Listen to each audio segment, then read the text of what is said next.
إن الحمد لله نحمده ونستعينه ونستغفره ونعوذ بالله من شرور أنفسنا ومن سيئات أعمالنا من يهده الله فلا مضل له ومن يضلل فلا هادي له وأشهد أن لا إله إلا الله وأشهد أن محمدًا عبده ورسوله أما بعد فأعوذ بالله من الشيطان الرجيم بسم الله الرحمن الرحيم يا أيها الذين آمنوا اتقوا الله حق تقاته ولا تموتن إلا وأنتم مسلمون يا أيها الناس اتقوا ربكم الذي خلقكم من نفس واحدة وخلق منها زوجها وبث منهما رجالا كثيرا ونساء واتقوا الله الذي تساءلون به والأرحام إن الله كان عليكم رقيبا يا أيها الذين آمنوا اتقوا الله وقولوا قولا سديدا يصلح لكم أعمالكم ويغفر لكم ذنوبكم ومن يطع الله ورسوله فقد فاز فوزا عظيما وقال الله تبارك وتعالى ربما يود الذين كفروا لو كانوا مسلمين ذرهم يأكلوا ويتمتعوا ويلههم الأمل فسوف يعلمون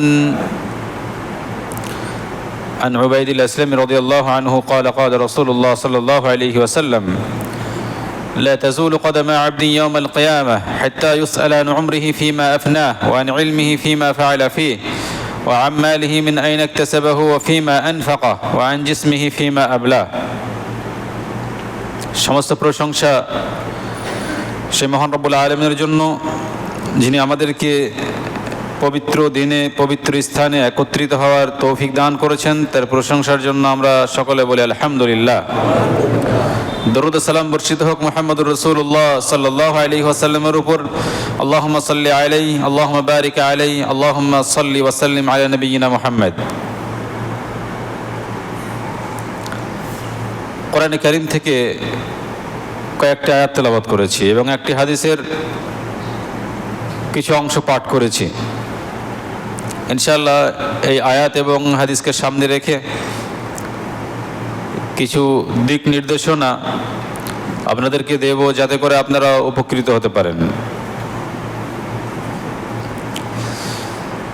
আল্লাহ তাআলা সূরা হিজরের মধ্যে বলছেন রুবামা ইয়াওয়াদ্দুল্লাযীনা কাফারু লাও কানু মুসলিমিন। কোন এক সময় যারা অবিশ্বাসী তারা আশা আকাঙ্ক্ষা করবে, আফসোস করবে আর বলবে লাউ কানু মুসলিমিন, যদি আমরা মুসলিম হতে পারতাম। আল্লাহ বলছেন যে যারা ইসলামের মধ্যে নেই তো একটা সময় ঘনিয়ে আসবে যদি আমি মুসলিম হতে পারতাম। মানুষ যখন অসুস্থ হয়ে পড়ে, বিছানা থেকে উঠতে পারে না, তখন আশা আকাঙ্ক্ষা জাগ্রত হয় না? একটু যদি সুস্থ হতে পারতাম, কত হাঁটাহাঁটি করেছি, কত চলাফেরা করেছি, কত ঘুরেছি, একটু চলাফেরা করতাম। যার পা ভেঙে পড়ে আছে বিছানায়, সে এই আশা আকাঙ্ক্ষা করে না, পাটা যদি একটু সুস্থ হয়ে যেত, এই পা দিয়ে তো আমি হাঁটাহাঁটি করেছি, চলাফেরা করেছি, আজকে আমি পঙ্গু অবস্থায় বিছানায় পড়ে আছি, পাটা যদি ঠিক হয়ে যেত আজকে আমি চলাফেরা করতে পারতাম। যে লোকটা চোখের সমস্যায় ভুগছে, যে লোকটা চোখে আগে দেখতো এখন দেখতে পাচ্ছে না, সে কি এই আশা আকাঙ্ক্ষা করে না যে এই চোখ দিয়ে কত সুন্দর জিনিস দেখেছি, যে জিনিস দেখেছি আজকে আমি দেখতে পাচ্ছি না, যদি আমি দেখতে পেতাম? তাহলে মানুষ প্রত্যেকটা জিনিস নিয়ে একটা সময় আফসোস করে যখন সেটা হারিয়ে যায়। যাদের অনেক টাকা পয়সা আছে, এক সময় পথের ফকির, গরিব হয়ে গেল, কিচ্ছু নেই, নিঃশেষ হয়ে গেল, একটা সময় ওই টাকার কথা মনে পড়ে, আমার কাছে কত টাকা পয়সা ছিল, কত টাকা পয়সা উড়িয়েছি, দামি দামি গাড়িতে ঘুরেছি, কত কি করেছি, আর আজকে আমি টোটোতে চেপে এক জায়গায় যাবো সেই ভাড়াটাও নেই, এত ফকির, এত গরিব হয়ে গেছি। যদি আমি সেই অবস্থায় আবার ফিরে আসতাম, যদি কিছু টাকা আমি পেতাম, সম্পূর্ণ না পেলেও যদি আমি কিছু টাকার অধিকারী হতে পারতাম। তাহলে মানুষ যখন কোনো নিয়ামতকে হারিয়ে ফেলে, হারানোর পরে ঠিক স্মরণ করে যে আগের নিয়ামতটা আমার কেমন ছিল, সেটা যদি একটু পেতাম। তো এর থেকেও বড় নিয়ামত, সর্বশ্রেষ্ঠ নিয়ামত, সেটা হচ্ছে ইসলামের মধ্যে থাকা। যে ব্যক্তি ইসলামের উপরে নেই, ইসলাম থেকে দূরে অবস্থান করছে, যখন সে অন্তিম সময়ে এসে উপস্থিত হয়ে যাবে, যখন দুনিয়া থেকে যাওয়ার সময় হয়ে যাবে, তখন সে বলবে রুবামা ইয়াওয়াদ্দুল্লাযীনা কাফারু লাউ কানু মুসলিমিন। সে আশা আকাঙ্ক্ষা করবে, হাই আমি যদি মুসলিম হতে পারতাম, মুসলিম হয়ে মৃত্যুবরণ করতে পারতাম। আল্লাহ তাআলা বলছেন, হে নবী, তুমি যাদেরকে এরকমভাবে ভয় দেখাচ্ছ, বুঝাচ্ছ যে ওই আশা আকাঙ্ক্ষা যখন তুমি করবে যে মুসলিম হয়ে যদি মৃত্যুবরণ করতে পারতাম, তো তার আগে তো তুমি অনেক বোঝাচ্ছ, অনেক কিছু বলছো, কিন্তু শুনছে না, তাই না? তো আল্লাহ তাআলা বলছেন, হে নবী তুমি বলো, যারহুম ইয়াকুলু ওয়া ইয়াতামাত্তাউ ওয়া ইউলহিহিমুল আমালু ফাসাওফা ইয়ালামুন। ওদেরকে ছেড়ে দাও, ওয়া ইয়াকুলু ওয়া ইয়াতামাত্তাউ, ওরা খেতে থাকুক, ওদের আশা আকাঙ্ক্ষা ওদেরকে মহাচ্ছন্ন করে রাখুক, ওরা ভোগ করতে থাকুক, খেতে থাকুক, আশা আকাঙ্ক্ষা ওদেরকে মহাচ্ছন্ন করে রাখুক। ফাসাউফা ইয়ালামুন, পরিণামে ঠিকই বুঝতে পারবে।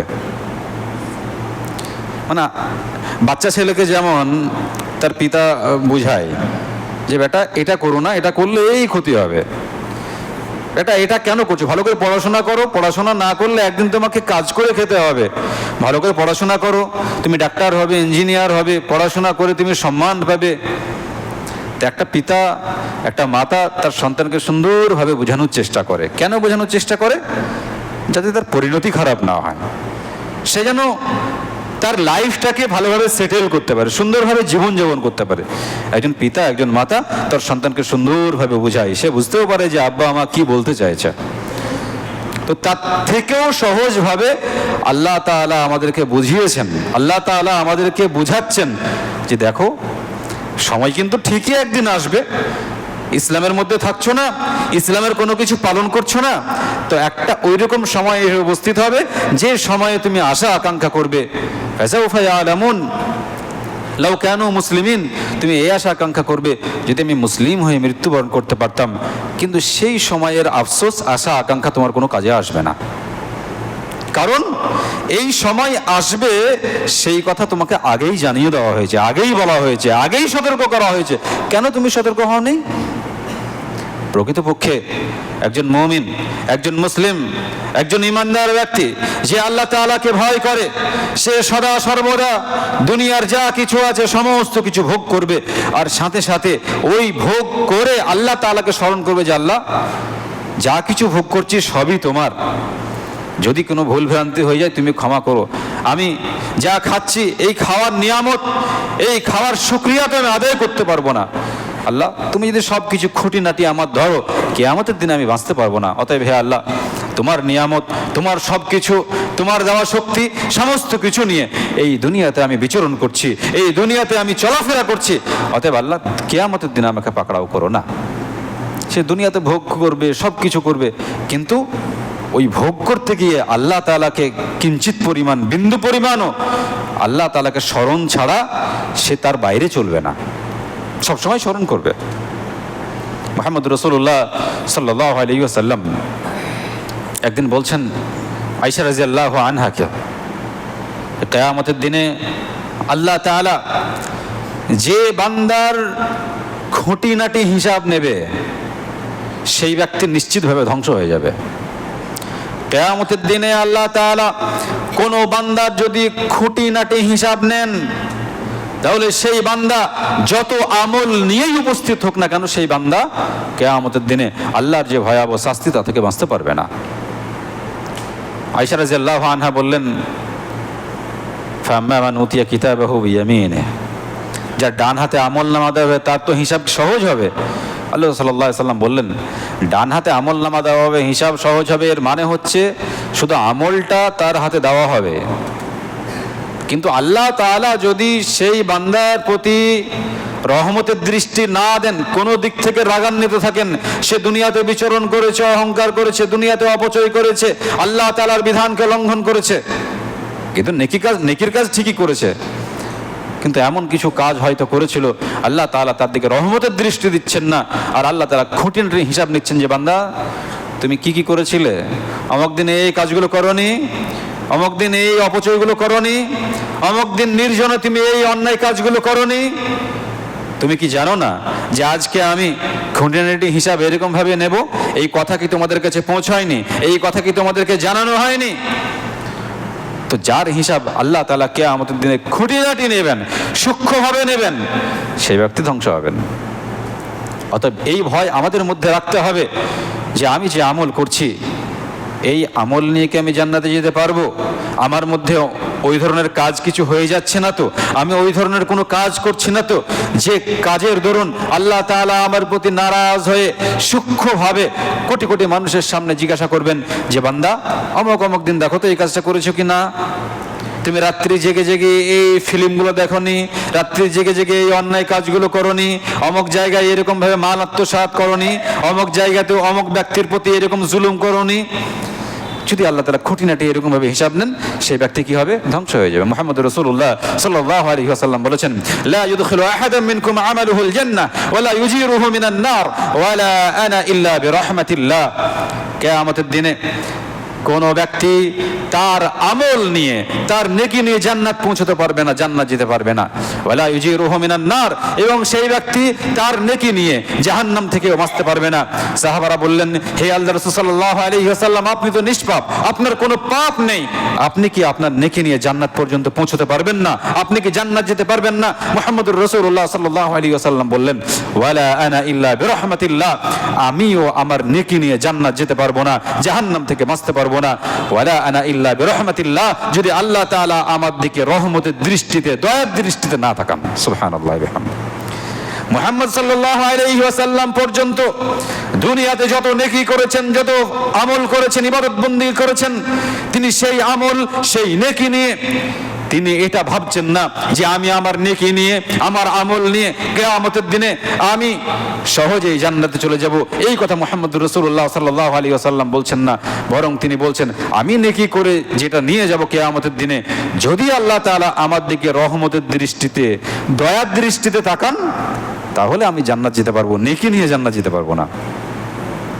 তার মানে মুহাম্মদ সাল্লাল্লাহু আলাইহি ওয়াসাল্লাম আমাদেরকে যেটা জানিয়েছেন সেটা হচ্ছে, নেকি যতই করি না কেন, ইবাদত বন্দেগী যতই করি না কেন, গৌরবের কোনো জায়গা নেই, অহংকারের কোনো জায়গা নেই যে আমি এত ইবাদত বন্দেগী করি, আমি এত দান খায়রাত করি, আমি জান্নাত না গেলে কে জান্নাত যাবে? আমি যদি জাহান্নাম থেকে না বাঁচি, জাহান্নাম থেকে বাঁচবে কে? এই গৌরব কোনো মুমিন, কোনো মুসলিম, কোনো তাকওয়াবান ব্যক্তির জন্য এটা জায়েজ নয়। কোনো বুদ্ধিমান ব্যক্তি এরকম ভাবে কিয়ামতের দিনে সহজে জান্নাত চলে যাব এই আশা আকাঙ্ক্ষা রাখবে না, বরং সে একাধারে নেকি করে যাবে, ভালো কাজ করে যাবে, আর সাথে সাথে সব সময় তার মাথায় এটা থাকবে যে আল্লাহ তাআলা যদি রহমতের দৃষ্টিতে না তাকান তো আমি জান্নাত যেতে পারবো না। অতএব হে আল্লাহ, তুমি রহমানুর রহিম, তুমি দয়াশীল, পরম দয়ালু, কিয়ামতের দিনে আমার দিকে তুমি রহমতের দৃষ্টিতে তাকাও। সূরা ফাতিহাতে আমরা পড়ি না, আর রহমানুর রহিম, তিনি দয়ালু। তো আর রহমান মানে দয়ালু, আর রহিম মানে দয়ালু, দুটোই দয়ালু। মুফাসসিরিন কিরামরা বলছেন আর রহমানু বিজামিইল খালক ওয়ার রহিমু বিল মুমিনিন। আর রহমানু বিজামিইল খালক, এই যে প্রথম রহমান আর রহমান, এই যে দয়া, এই দয়াটা হচ্ছে পৃথিবীতে যত মানুষ বিচরণ করে, জীব জন্তু থেকে আরম্ভ করে যা আছে সমস্ত জিনিসের প্রতি আল্লাহ তাআলা দয়া করেন। একজন মানুষ আল্লাহকে গালিগুলোজ করে, একজন মানুষ আল্লাহকে গালিগুলোজ করে, নাস্তিকরা আল্লাহ তাআলাকে মানেই না, তো আল্লাহ তাআলা নিমিষে ধ্বংস করে দিতে পারেন না? হঠাৎ করে কেউ এসে মসজিদের উপর আক্রমণ করছে, আল্লাহ তাআলা ধ্বংস করে দিতে পারেন না সঙ্গে সঙ্গে? কেউ কোরআনকে ছিঁড়ে ফেলে দিচ্ছে, কেউ কোরআনকে জ্বালিয়ে দিচ্ছে, আল্লাহ তাআলা সঙ্গে সঙ্গে ধ্বংস করে দিতে পারেন না? কিন্তু আল্লাহ তাআলা সঙ্গে সঙ্গে ধ্বংস করেন না, কারণ তিনি এই দুনিয়ার প্রতি একটা দয়া রেখে দিয়েছেন। ঠিক আছে, তুমি বাদরামি করো, বদমাশি করো, কতদিন করবে? আর রহমান, এই যে দয়াটা, এই দয়াটা আল্লাহ তাআলা বিশ্বের সমস্ত জিনিসের উপরে রেখে দিয়েছেন। সেই জন্য একজন কাফের সে আনন্দে আরাম আয়েশে জীবনযাপন করে। অনেক ইমানদার ব্যক্তিরা বলে না যে ওই ব্যক্তি এত বড় বদমাশ এত ভালোভাবে আছে কি করে, আল্লাহ তাআলা এত সুখে রেখেছেন কি করে? আবার অনেক বদমাশ আছে, সে বলে যে আল্লাহ তাআলা আমাকে ভালোবাসেন বলে এত কিছু দিয়েছেন। আসলে ব্যাপারটা ওটা না, আল্লাহ তাআলা দুনিয়ার প্রতি দয়াটা রেখে দিয়েছেন, সেই জন্যই সে আনন্দে আরাম আয়েশে জীবনযাপন করে। আর ওয়ার রহিম বিল মুমিনিন, আর রহিম এই যে দয়া, এটা কিয়ামতের দিনে যারা মুমিন তাদের উপরে আল্লাহ তাআলা স্পেশালভাবে দয়া করবেন। তার মানে আপনি ইবাদত বন্দেগী করছেন, আল্লাহ তাআলাকে সন্তুষ্ট করতে পেরেছেন, আপনার ইবাদত বন্দেগীতে আল্লাহ তাআলা সন্তুষ্ট হয়েছে, আপনার কাজে আল্লাহ তাআলা সন্তুষ্ট হয়েছে, তাহলে কিয়ামতের দিনে আল্লাহ তাআলা কি করবেন? স্পেশাল যে দয়া, মুমিনদের প্রতি দয়া, সেটা কিয়ামতের দিনে আপনার উপরে বর্ষণ হবে। আর সেই দয়া যখন আপনি পাবেন, সেই দয়ার বদৌলতে আল্লাহ তাআলা জাহান্নাম থেকে বাঁচিয়ে নেবেন আর জান্নাতে প্রবেশ করে দেবেন। সুবহানাল্লাহি ওয়া বিহামদিহি। তো মুহাম্মদ সাল্লাল্লাহু আলাইহি সাল্লাম আমাদেরকে বলছেন যে দেখো, তোমাদের নেকি নিয়ে এই গৌরব করবে না, তোমাদের ভালো কাজ নিয়ে অহংকার করবে না, যে আমি জান্নাত সহজেই চলে যাবো, আমার মতন ভালো মানুষ কে আছে, আমি জাহান্নাম থেকে বেঁচে যাবো, এটা করবে না। কারণ কিয়ামতের দিনে আমার প্রতি যদি আল্লাহ তাআলা দয়া না করেন তো আমি জান্নাতে যেতে পারবো না। তবে মুহাম্মদ রাসূলুল্লাহ সাল্লাল্লাহু আলাইহি ওয়াসাল্লামের প্রতি তো দয়া হবেই, কিন্তু মুহাম্মদ সাল্লাল্লাহু আলাইহি ওয়াসাল্লাম এরকম ভাবে আমাদেরকে শিক্ষা দিয়েছেন। অতএব আমরা প্রত্যেকেই সেই আল্লাহ তাআলা যিনি আমাদের প্রতি দয়া করবেন কিয়ামতের দিনে, সেই দয়া আমরা কিভাবে পাবো, তার জন্য সব সময় আমরা আল্লাহ তাআলাকে ডাকবো যে আল্লাহ, ভালো কাজ করছি ঠিক, কিন্তু যতটা ভালো কাজ করা দরকার, যতটা তোমাকে সন্তুষ্ট করা দরকার, যতটা নেকির কাজ করা দরকার, অতটা করতে পারছি না। অতএব বেশি বেশি করার তৌফিক দাও, এবং যা করছি এর উপরে যেন কিয়ামতের দিনে কি থাকে? দয়া থাকে। আল্লাহ তাআলা আমাদের সবাইকে সেই কাজ করার তৌফিক দান করেন যে কাজ করে আল্লাহ তাআলা দয়া পাবো। আল্লাহ তাআলা আমাদের সবাইকে সেই সব কাজ বেশি বেশি করার তৌফিক দান করেন যে কাজের মাধ্যমে আমরা কিয়ামতের দিনে জাহান্নাম থেকে বেঁচে জান্নাতে প্রবেশ করতে পারবো। আমি যে আয়াত দিয়ে শুরু করেছিলাম, রুবামা ইয়াওয়াদুল্লাযীনা কাফারু লাউ কানু মুসলিমিন, কোন একটা সময় কিছু মানুষ এই আফসোস করবে আর বলবে, হায় যদি আমি মুসলিম হতে পারতাম। তো যারা আল্লাহ তাআলাকে সন্তুষ্ট করতে পারছেন না, ইবাদত বন্দি করতে পারছেন না, আপনার কি এই বিশ্বাস মনের মধ্যে নেই যে আমি আল্লাহ তাআলাকে সন্তুষ্ট করতে পারছি না, আল্লাহর ইবাদত বন্দি করতে পারছি না? তো নিশ্চিতভাবে আল্লাহ তাআলা যেটা বলেছেন সেটা বাস্তবায়ন হবে। যখন আমি মৃত্যুবরণ করব, কুফরির অবস্থায় মৃত্যুবরণ করব, আল্লাহ তাআলাকে অসন্তুষ্ট করে মৃত্যুবরণ করব, তো ঠিক কাফেরদের মতো আমাকে এরকমভাবে আফসোস করতে করতে মৃত্যুবরণ করতে হবে। আপনারা কি চান যে আল্লাহ তাআলা এত সুযোগ দিয়েছেন, এখনো আমি দুনিয়াতে বেঁচে আছি, এখনো আমি সঠিকভাবে জীবনযাপন করতে পারছি, তো আপনি কি এরকম জীবনযাপন চান যে আল্লাহ তাআলার অবাধ্য হয়ে দুনিয়াতে থাকবেন আর যখন মরে যাবেন তখন আফসোস করে বলবেন, হাই আমি যদি মুসলিম হয়ে মৃত্যুবরণ করতে পারতাম? এখনো সময় আছে, ফিরে আসেন। মুহাম্মদ রাসূলুল্লাহ সাল্লাল্লাহু আলাইহি ওয়াসাল্লাম বলেছেন, লা তাযুলু কদামা আবদি ইয়াওমাল কিয়ামাহ হাত্তা ইউসআলা আন উমরিহি ফীমা আফনা ওয়া আন ইলমিহি ফীমা ফাআলা ফীহি ওয়া আন মালিহি মিন আইনা ইকতাসাবাহু ওয়া ফীমা আনফাকা ওয়া আন জিসমিহি ফীমা আবলা। কিয়ামতের দিনে আল্লাহ তাআলার যে দরবার, সেই দরবার থেকে বান্দারা যাওয়ার কোনো অনুমতি পাবে না যতক্ষণ না আল্লাহ তাআলার কয়েকটা প্রশ্নের উত্তর ঠিকভাবে না দেবে। তার প্রথম প্রশ্ন হবে হাত্তা ইউসআলা আন উমরিহি ফীমা আফনা, তার বয়স সম্পর্কে আল্লাহ তাআলা জিজ্ঞাসা করবেন, বান্দা তোমাকে আমি 60 বছর সময় দিয়েছিলাম, তুমি এই 60 বছর বলো কোথায় কোথায় ব্যয় করেছো, কোন কাজে অতিবাহিত করেছো। নিশ্চিতভাবে কিয়ামতের দিনে কোনো বান্দাকে, কোনো ব্যক্তিকে আল্লাহ তাআলা ছাড় দেবেন না যে তুমি কি করেছো। সহজভাবে আল্লাহ তাআলা বললেন যে নামাজ পড়েছো, চলো জান্নাতে চলে যাও, এরকম বিষয়টা নয়। বরং সে তার লাইফে কি কি সময়টা কোন কাজে ব্যবহার করেছে, কোন জায়গায় সময় দিয়েছে, আল্লাহ তাআলা প্রত্যেকটা বিষয়ে পুঙ্খানুপুঙ্খভাবে জিজ্ঞাসা করবেন। আপনি 24 ঘন্টাতে যদি মসজিদে 10 মিনিট 15 মিনিট করে সময় দিয়েছেন, তো সারাদিনে হয়তো আপনি 1 ঘন্টা সময় দিয়েছেন মসজিদে, তাহলে তার হিসাবটা এক জায়গায় হবে। আপনি বন্ধুদের আড্ডায় বসে এখানে সেখানে বসে দেখা যাচ্ছে সারাদিনে আপনি 4 ঘন্টা সময় দিচ্ছেন, তাহলে প্রতিদিন 4 ঘন্টা করে সময় দিচ্ছেন যাতে কোনো লাভ নেই, না সংসারের লাভ আছে না ইসলামের লাভ আছে, আপনার নিজের লাভ আছে। ইবাদত বন্দিগের ক্ষেত্রে কোনো লাভ নেই। যারা এখানে বসে আড্ডাবাজি করেন, বসে 4 ঘন্টা 5 ঘন্টা, অনেক মানুষ আছে টাইম পাস হয় না।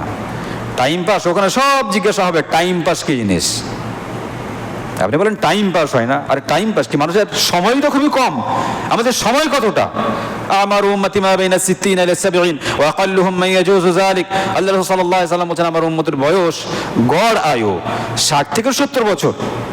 মানে পূর্ণাঙ্গভাবে যদি কেউ বাঁচে তাহলে 60 থেকে 70 বাঁচবে। ওয়া আকাল্লুহুম মান ইয়াজুজু যালিক, তবে কিছু মানুষ আছে এটাকে ক্রস করবে। আর তার আগে অনেক মানুষ আছে 20 বছর 30 বছর 40 বছরে মৃত্যুবরণ করবে, কেউ বাচ্চা অবস্থায় মৃত্যুবরণ করবে। তো টাইম পাস বলে কিছু নেই, মানুষের টাইম বলে পাস হয় না।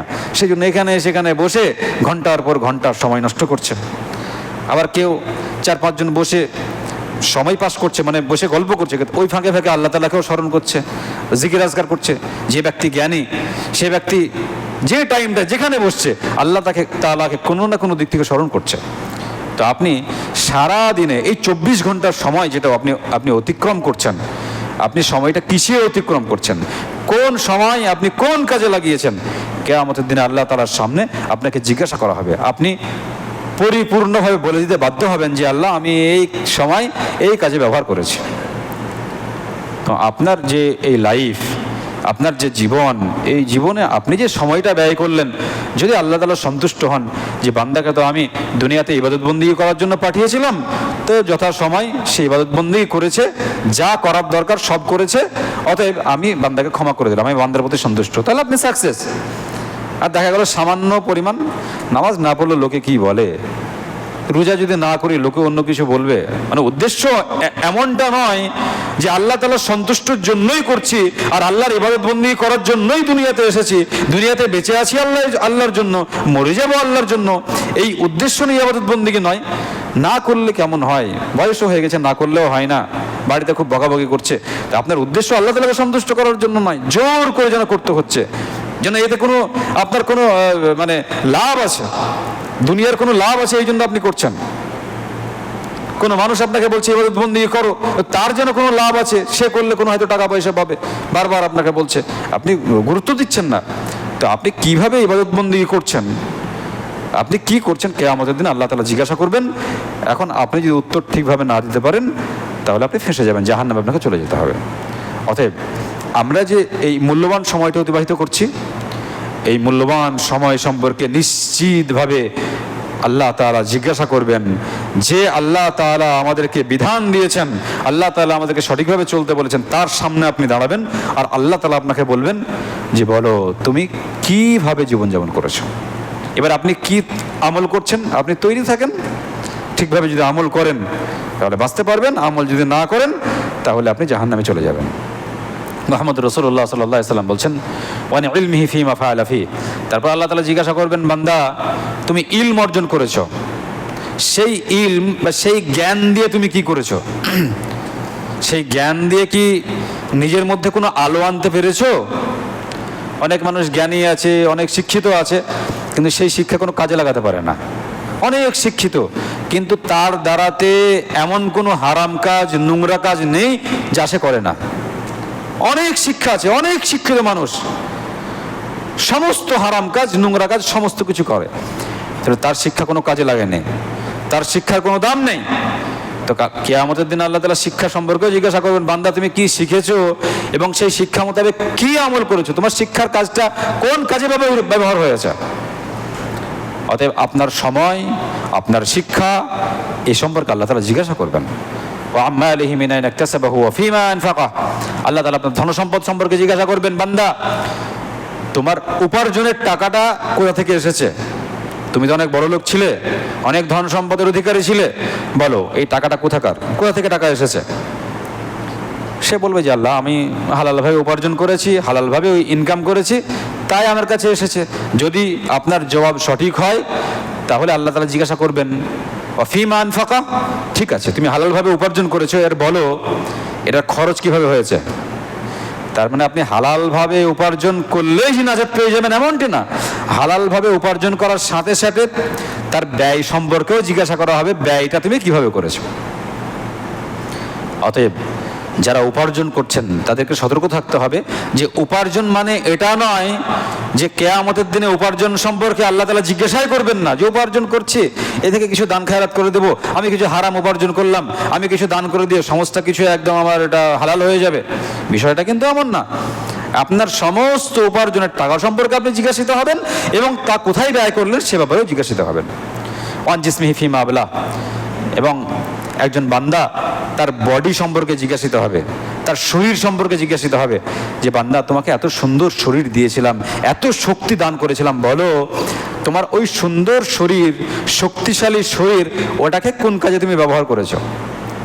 সে বলবে যে আল্লাহ এত সুন্দর শরীর নিয়ে আমি তোমার কাজে এই শরীরটাকে ব্যবহার করিনি, আমি সারাদিন শুধু উপার্জন করে গেছি সরকার সংসারের জন্য, সারাদিন আমি শুধু এই শরীরকে খাটিয়েছি, কিভাবে উপার্জন করতে পারবো।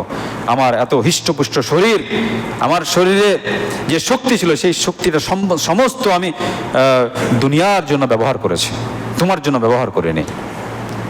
কিয়ামতের দিনে আপনি মিথ্যা বলতে পারবেন না, সমস্ত কিছু ফাঁস হয়ে যাবে। অতএব আপনি এই হাদিস দ্বারা নিজেকে ঠিক করে নেন যে আপনি কোন পর্যায়ে পড়ছেন, আপনার সময় সম্পর্কে সঠিকভাবে কি জবাবদিহি করতে পারবেন, আপনি যে ইলম অর্জন করেছেন সে ব্যাপারে কি সঠিকভাবে জবাবদিহি করতে পারবেন, আপনি যে উপার্জন করছেন, উপার্জনের টাকা যেখানে খরচ করছেন, আপনার ইনকাম এবং খরচ এ ব্যাপারে সঠিকভাবে আপনি আল্লাহ তাআলার কাছে জবাবদিহি করতে পারবেন কোটি কোটি মানুষের সামনে। আপনার যে শরীর, সুন্দর শরীর, শক্তিশালী শরীর, এ ব্যাপারে কি জবাবদিহি করতে পারবেন যে আপনার শরীরটাকে কোন কাজে ব্যবহার করেছেন। আল্লাহ তাআলা আমাদের সবাইকে সঠিকভাবে তার ইবাদত বন্দি করার তৌফিক দান করেন, আমিন। আল্লাহ তাআলা আমাদের সবাইকে সঠিকভাবে আমরা যেন আল্লাহমুখী হতে পারি, আল্লাহ তাআলাকে চিনতে পারি, আল্লাহ তাআলা সেই তৌফিক দান করেন, আমিন।